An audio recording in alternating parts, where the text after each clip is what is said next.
Bonjour, je suis Jean-François Dive, le chef du restaurant L'Eau et la Bouche à Cahors, et je vais vous présenter la soupe crémeuse nougat de chèvre, noisettes.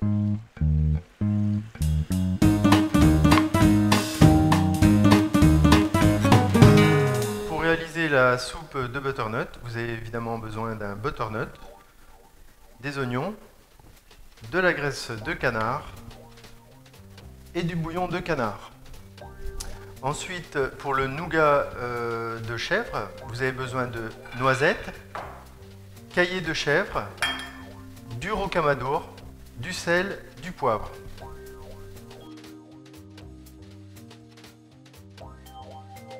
Alors la première chose, il faut torréfier les noisettes. Vous laissez un quart d'heure à peu près à 180 degrés. Pendant ce temps-là, nous allons émincer les oignons.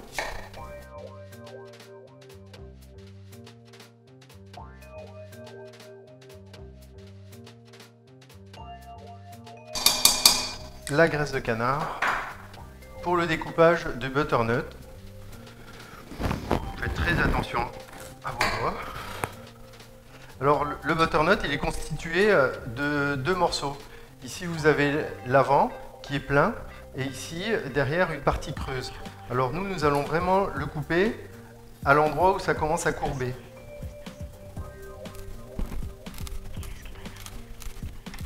Alors vous prenez soin de découper légèrement la peau du butternut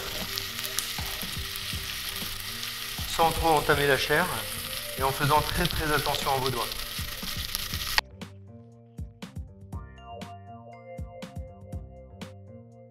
Les oignons, il faut les faire cuire toujours très doucement pour pas que ça colore.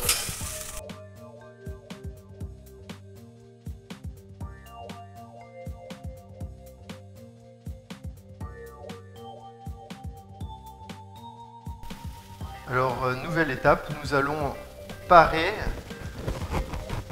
le haut du butternut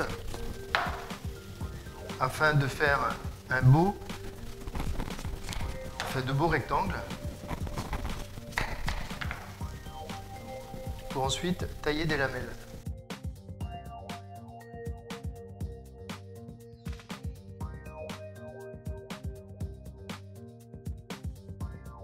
Alors ici, vous prenez une cuillère et vous retirez tous les pépins qui sont à l'intérieur.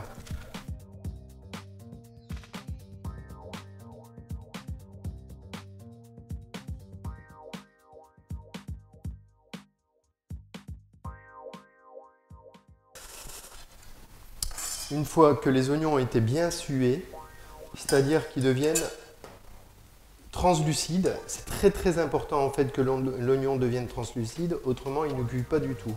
Là il a perdu beaucoup d'eau, vous voyez un peu comme l'eau c'est apparent, on appuie dessus. Et là c'est très important que avant de mouiller les oignons, ils deviennent comme ça. Alors une fois que les oignons sont bien sués, vous ajoutez le bouillon de canard. Bon, ça c'est du bouillon de canard que j'ai fait avec des carcasses de canard. Je vous déconseille totalement tout ce qui est fond déshydraté industriel. Alors bien faire bouillir. Un peu de sel. Et vous y ajoutez le butternut. Les noisettes qui commencent à torréfier gentiment, bien les mélanger pour que la coloration soit uniforme. Alors, étant donné que deux sécurités en vaut mieux qu'une, nous mettons un gant de protection qui est fait à base de Kevlar.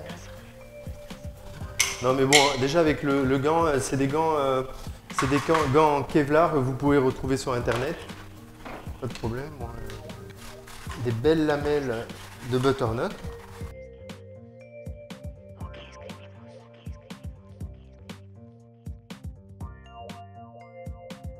Vous faites le tri des plus jolies lamelles, les plus régulières. Vous les mettez de côté. S'il y en a qui ont été mal coupées, comme celle-ci par exemple, nous les mettons directement dans la soupe. Le zéro gaspille.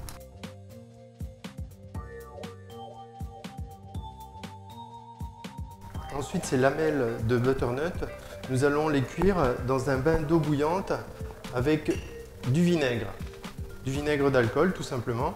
Donc, vous mettez le vinaigre dans l'eau, vous faites bouillir. À côté, vous préparez un bain d'eau froide pour de suite refroidir les petites lamelles.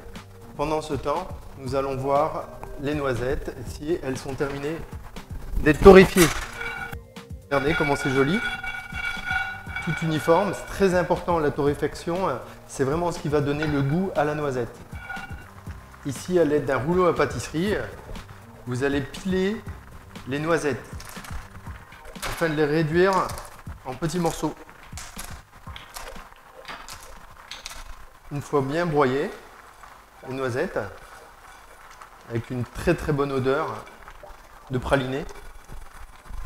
Voilà, vous les mettez de côté. Donc nous revenons sur notre eau bouillante. Une fois que l'eau commence à bouillir légèrement, vous ajoutez lamelle par lamelle, à peine 2 minutes. Alors, à savoir, le vinaigre qu'on a ajouté dans l'eau, c'est uniquement pour raidir le légume et pour éviter qu'il ne parte en purée. Si vous faisiez uniquement ça dans l'eau, les lamelles, elles seraient pleines de trous, ça ne serait vraiment pas intéressant à travailler. Le vinaigre, ça a la faculté de durcir les fibres. Si vous voulez que vos carottes restent croquantes, vous ajoutez n'importe quelle acidité, pas que du vinaigre, ça peut être du jus de citron, ça peut être du vin blanc. Voilà, il faut que ça soit cuit. Alors refroidir immédiatement pour stopper la cuisson. Regardez comment c'est joli, presque une transparence. Vous allez délicatement égoutter sur un papier sopalin les lamelles de butternut.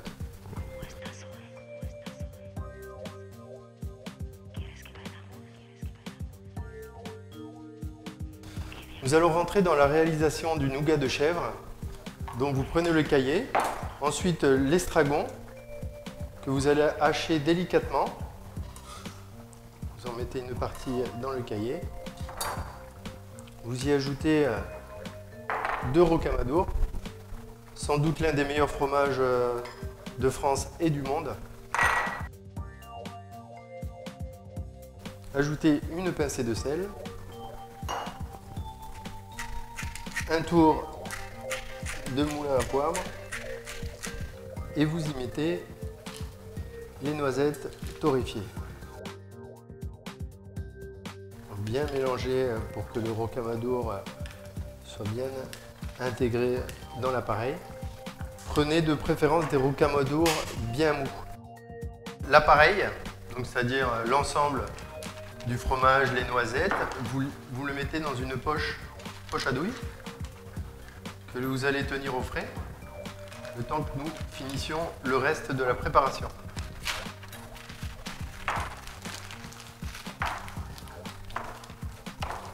Vous faites un joli nœud et ça le ferme hermétiquement. Vous prenez un morceau et si le morceau se casse complètement,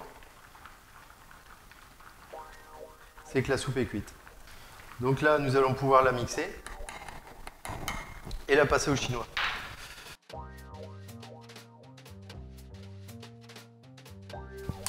Alors il faut toujours utiliser un pochon.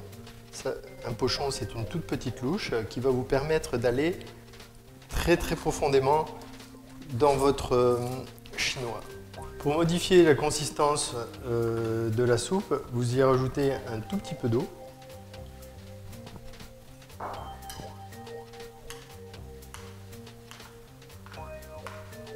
Et un peu de crème.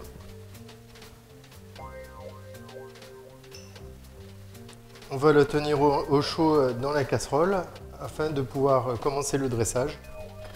Alors, chose primordiale, c'est de goûter avant de servir. Il est toujours très important de saler à la base, car vous allez devoir saler 2 à 3 fois moins que si vous salez au dernier moment. Alors, nous allons entamer le dressage. Vous choisissez les plus jolies lamelles, les plus fines. Vous en faites des jolis rouleaux.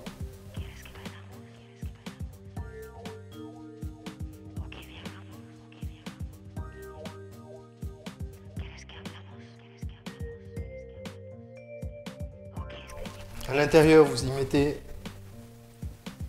le nougat de fromage.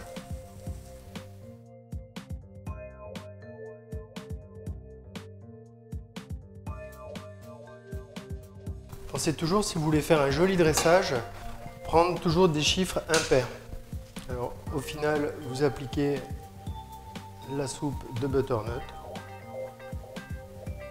Vous venez y ajouter les rouleaux de butternut.